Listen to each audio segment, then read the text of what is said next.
तो गाइस मैं हूं अंकित और आप दिख रहे हैं रेसलिंग फैंस नेटवर्क। शुरू करते हैं गाइस अपनी बात को हम लोग सबसे पहले स्मैकडाउन की व्यूअरशिप से। आई नो भाई आप में से काफी सारे लोग वेट कर रहे थे इसका, बिकॉज यूएसए पे प्रीमियर था स्मैकडाउन का। रोमन रेंस की वापसी हुई थी, अनडिस्प्यूटेड टाइटल मैच था, कोडी रोड्स के साथ रोमन ने एंड में टीम अप किया। इन सब के होने के बाद भाई व्यूअरशिप के क्या हालात रहे ये सबको जानना था, तो मैं आपको बताता हूँ भाई। व्यूअरशिप प्रीमियर एपिसोड के लिए बहुत ही बेकार आई है, इनफैक्ट पिछले वीक से भी कम आई है। 1.723 मिलियंस भाई इस हफ्ते की व्यूअरशिप रही है। फॉक्स वाले एपिसोड पे जो लास्ट एपिसोड रहा अपना, उस पे व्यूअरशिप आई थी भाई 1.770, तो वो आखिरी एपिसोड था एंड ये पहला एपिसोड था 5 साल बाद यूएसए नेटवर्क के ऊपर। इसके लिए व्यूअरशिप आई है 1.723। यहाँ पे रोमन रेंस की वापसी हुई, सोलो सिक्वा का अनडिस्प्यूटेड टाइटल मैच हुआ कोडी के साथ में, वो भी स्टील केज मैच, ये भूल नहीं सकते हम लोग। साथ में एंड में कोडी रोमन साथ में आ जाते हैं। इतनी सारी चीज़ें हुई हैं एंड इसके बावजूद व्यूअरशिप 1.723। हालांकि भाई अब आप यही दिमाग में बिठा के रख लो कि इसके ऊपर ये जाने वाले हैं नहीं, यूएसए पे भाई इससे ऊपर ये जा नहीं सकते हैं।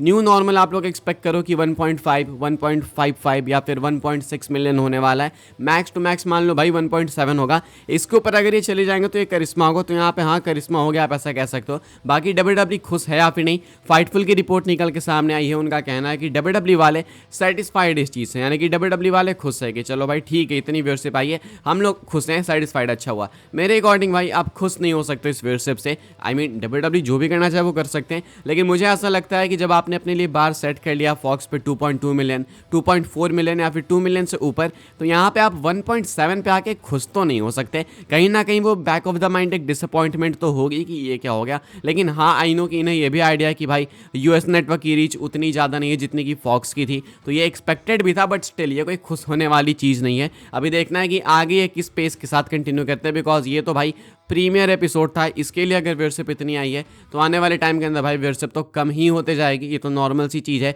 एंड सपोज अगर रोमन फिर से लीव पे चले जाते हैं तो फिर क्या होगा स्मैकडाउन का, वो देखना होगा। तो अब अगर इनको स्मैकडाउन पे भी व्यूअरशिप मेंटेन करनी है तो अगले ड्राफ्ट के साथ में इनको रोस्टर जो है ना भाई काफ़ी तगड़ा देना होगा स्मैकडाउन पे, ताकि स्मैकडाउन भी मेंटेन हो सके। तो ऐसे में तो भाई आपको मंडे नाइट रॉ को अप्रिशिएट करना चाहिए कि मंडे नाइट रॉ एटलीस्ट 1.8, 1.9 जा तो रही है, ये तो 1.7 पे ये टक गए, वो भी प्रीमियर एपिसोड में। आगे बढ़ते हैं गाइस, बात करते हैं अगली स्टोरी के बारे में जो कि Roman Reigns and Cody Rhodes को लेके। तो भाई इन दोनों को एडवर्टाइज किया गया है साथ में अगले स्मैकडाउन के एपिसोड के लिए जो कि इसी हफ्ते होने वाला है।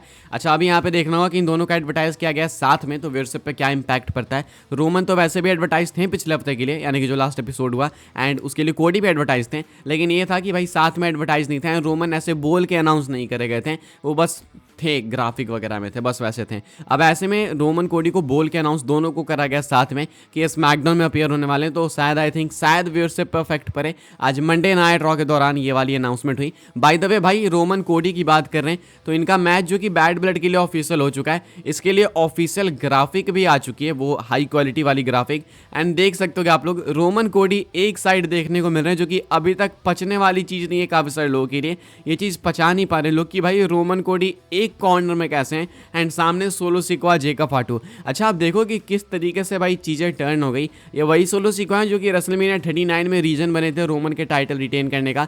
ये वही सोलो सिक्वा हैं जो कि रेसलमेनिया 40 के अंदर रोमन रेंस को हेल्प भी करने आए थे। एंड अभी रोमन इनके अगेंस्ट ही लड़ने वाले हैं, वो भी उसके साथ टीम अप करके जिसके अगेंस्ट कोडी रोड्स के अगेंस्ट सोलो सिक्वा ने रोमन को बचाया था। तो ये एक करेंटली जो है सीन थोड़ा सा नोटिस करने वाला है कि किस तरीके से डब्ल्यूडब्ल्यू के अंदर चीज़ें पलट जाती है। एंड शायद इसीलिए काफ़ी सारे लोग गुस्सा भी है भाई कि कोडी रोड्स के साथ टीम अप करना सेंस नहीं बनाता है। आगे बढ़ते हैं गाइस, बात करते हैं अगली स्टोरी के बारे में जो कि ड्रू मैकिंटायर को लेके। आज मंडे नाइट रॉ के एपिसोड में मैकिंटायर नहीं थे, सीएम पंक थे। तो क्यों नहीं थे भाई मैकिंटायर, इसके पीछे का रीज़न क्या है वो मैं आपको बता देता हूँ।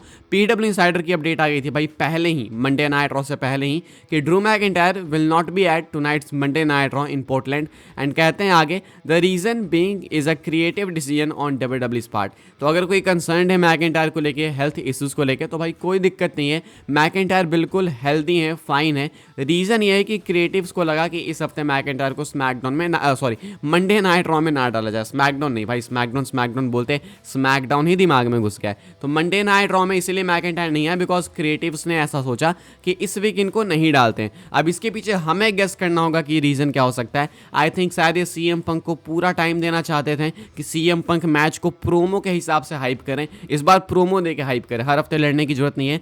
एंड दूसरा रीजन ये हो सकता है कि शायद सीएम पंक जब अपीयर होंगे एनएक्सटी में तो मैकिंटायर शायद उन पे अटैक करे। मे बी ये पॉसिबल हो सकता है। तो ये चीज़ कल होने वाली है। मे बी कल हो सकता है कि CM पंक जब अपीयर हो NXT में तो शायद साथ में मैकिंटायर भी अपीयर हो जाएं। एंड उसके बाद क्या हो सकता है वो आप सब जानते हो। खैर गैस आगे बढ़ते हैं, बात करते हैं अगली स्टोरी के बारे में, जो कि है जे उसो के एक स्टेटमेंट को लेके। जे उसो रीयूनियन के बारे में बात करते हैं ब्लड लाइन के साथ में। एंड इस स्टेटमेंट को देते हुए वो टीज करते हैं कि शायद कुछ और नए फैमिली मेंबर्स भी ज्वाइन कर सकते हैं इस स्टोरी लाइन को। मेट्रो के साथ बात करते हुए Jey Uso on a potential return in the WWE Bloodline storyline. I am looking forward to the Bloodline storyline as much as you all are, because I will be honest, I don't know what we are going to do. I don't know what's going to happen. I don't know how they are going to intervene me back in there. Sammy would be my first pick, right? It makes sense. It only makes sense. Hey, we might have other family members, more surprises. इनका कहना है, ये main point है।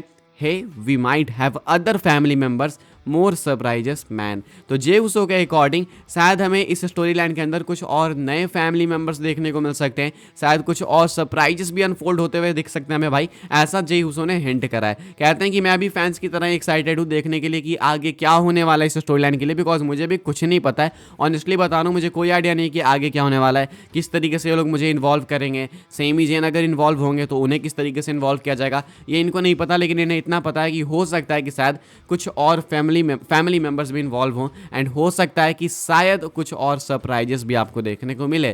तो hype करते हैं जे उसो कुछ इस तरीके से। आगे बढ़ते हैं गाइस, बात करते हैं हम लोग अपनी नेक्स्ट एंड फाइनल स्टोरी के बारे में, जो कि एज स्टाइल्स को लेके। तो भाई एज स्टाइल्स के स्टेटस को लेके अपडेट है। एज स्टाइल्स कहाँ है, कब आ सकते हैं, क्या चल रहा है इनके साथ, वो मैं आपको बता देता हूँ। एंड एक कंसर्निंग अपडेट है by the way, Fightful select की अपडेट है। बताया जा रहा है as styles is healthy but just is not being used by WWE on programming. Styles was used on WWE Overseas 2 live events several weeks ago, working 5 straight nights in undisputed WWE Championship matches against Cody Rhodes. Fightful Select का कहना है कि AJ Styles healthy है, perfectly fit and fine है, बस उनको use नहीं करा जा रहा, पता नहीं क्यों। कोई पर्टिकुलर रीजन नहीं है, या तो आप बोलो कि WWE के पास कोई प्लान ही नहीं है, WWE डायरेक्शनलेस है AJ Styles को लेके। अदरवाइज भाई मैं बस इतना बोलना चाहूँगा कि AJ Styles को लेके WWE के पास जितने भी प्लान्स थे वो फेल हो चुके हैं। मुझे ऐसा लगता है कि जितने भी प्लान्स थे रिसेंट में WWE ने जो भी करना चाहिए एज स्टाइल्स के साथ वो फेल ही हुआ है। मैं कोडी रोड्स वाली बात नहीं कर रहा, बिकॉज हमें पता था कोडी रोड्स वैसे भी नहीं हारने वाले, लेकिन इसके अलावा एज स्टाइल्स का हील टर्न हुआ या फिर जो भी हुआ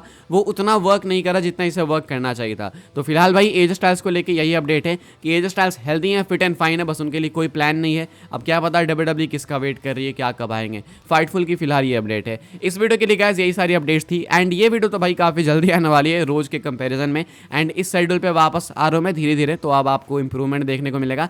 एंड वापस हम लोग पुराने शेड्यूल पे यानी इस वाले शेड्यूल पे वापस आ जाएंगे। तो आई होप्स आपको वीडियो से इन्फॉर्मेशन मिली हो गाइस। मिली हो तो वीडियो को लाइक करें, शेयर करें, सब्सक्राइब करें चैनल को, ताकि आने वाले टाइम के अंदर आपको और भी सही WWE की news updates time to time जानने को मिलते रहे। फॉलो कर सकते हैं आप लोग मुझे इंस्टाग्राम एंड ट्विटर पर, लिंक आपको मिल जाएगा डिस्क्रिप्शन में। ज्वाइन कर सकते हैं व्हाट्सएप चैनल को, उसके भी लिंक है डिस्क्रिप्शन में। मिलूंगा मैं आपसे अगली वीडियो में, तब तक के लिए good bye, thanks for watching. मिलते हैं अपनी नेक्स्ट ऑफर काफी इंटरेस्टिंग वीडियो में।